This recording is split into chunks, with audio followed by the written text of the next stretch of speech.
It was nearly 2 in the morning when the buzzing started. My husband's phone, lighting up the darkness of our bedroom. Normally he sleeps like the dead, but that night I was wide awake, staring at the ceiling. I told myself it was probably work. Maybe an emergency. But when I glanced over and saw her name on the screen, my whole body went cold. My sister. Now, my sister and I have never been particularly close. She's always been the life of the party, confident and charming, while I've always been more reserved. We've never had problems exactly, just different worlds. But seeing her name flash across my husband's phone at this hour, something felt deeply wrong. The phone buzzed again. Then a third time, I picked it up. We've always known each other's passwords. At least I thought we were that kind of transparent with each other. What I found made my hands shake. The messages weren't explicit exactly, but they crossed every line I can think of. Things like "can't get earlier out of my head" and "wish you were here with me right now." Her replies were coy, playful. "You're going to make me blush," she wrote. And then, "We really shouldn't keep doing this, but you make it impossible." I thought I might be sick. I scrolled up, deeper into their conversation history. Weeks of messages, flirty emojis, inside jokes I wasn't part of. References to times they'd been alone together that I didn't even know about. One message stopped me cold. "You looked incredible last week. Wish I could have kissed you when you left." Last week, we'd had a family dinner. She'd left early. I remember thinking nothing of it at the time. I sat there in the dark, my husband sleeping peacefully beside me, and felt my entire reality shift. Was I dreaming? Was this actually my life? I took screenshots, sent them to myself. I needed proof in case he tried to deny it. The next morning, I couldn't pretend anymore. As soon as he opened his eyes, I asked him point blank what was happening between him and my sister. His reaction stunned me. No guilt, no shock. Instead, he became furious. He grabbed his phone away and immediately turned it on me. "Why are you going through my phone? Do you have any idea how crazy you're being right now?" I tried to stay calm. I asked if he thought those messages were appropriate. If he understood why I was upset, he doubled down. "They're harmless." "You're being paranoid." "Harmless?" Then he said something that made my blood run cold. "You're so insecure. This is exactly why I can't talk to you about anything." Suddenly, I was the problem.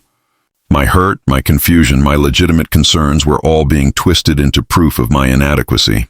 He stormed out, leaving me sitting there, wondering if I was losing my mind. Later that day, a text from my sister. "You need to calm down. You're making this into something it isn't." She wouldn't answer my calls, just sent cold, dismissive messages treating me like I was hysterical. A few days later came my mother's dinner party. I didn't want to go, but I refused to hide. The tension was unbearable. My husband and sister barely looked at each other, which somehow made everything worse.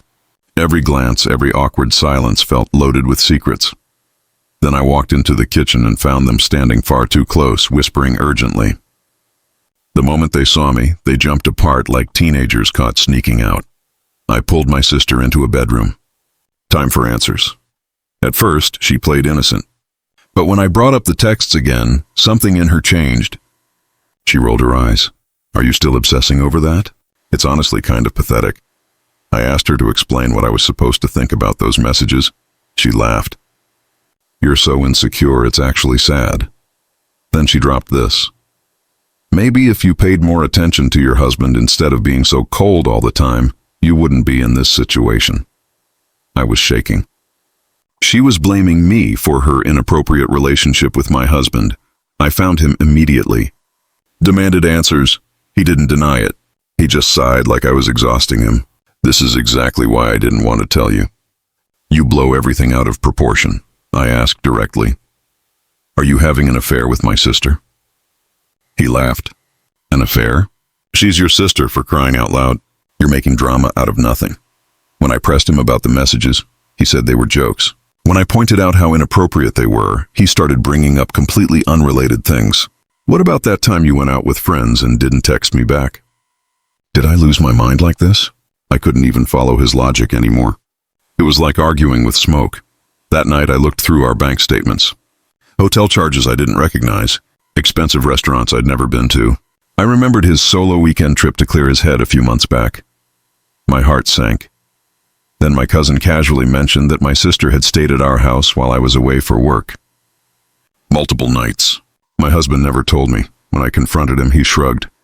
No big deal. She needed a place to stay. No big deal. My sister in my home, with my husband. While I was gone, everything changed when I overheard him on the phone late one night. He thought I was asleep. He was whispering angrily in the kitchen, and I heard him say her name. You need to stop texting me. She's already suspicious enough. I recorded part of it.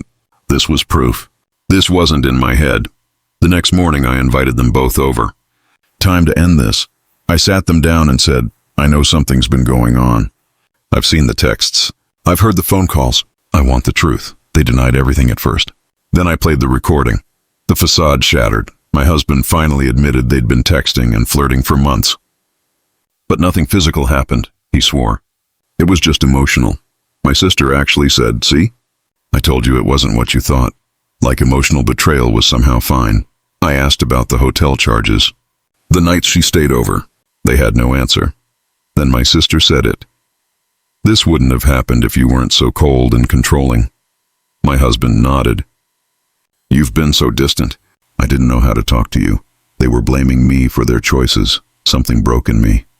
Not broke apart, broke through. Clarity. Finally, I kicked my sister out. Told my husband there was nothing left to save. Packed a bag and left. My mother called the next day. My sister had gone to her crying, playing the victim. I told my mom everything. She was horrified and promised to support whatever I decided. Then a friend reached out.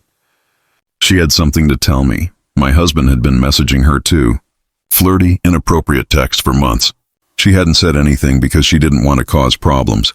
This wasn't about my sister. My husband was a pattern, a manipulator, and I'd been blind to it for years. Everything suddenly made sense. The way he'd always dismissed my feelings made me feel like I was never enough. The subtle erosion of my confidence. This wasn't one mistake. This was who he was. I filed for divorce. Cut contact with my sister, at least for now. I don't know if forgiveness is possible, but right now, I'm focused on rebuilding. Here's what I've learned. Trust your instincts. If something feels wrong, it probably is.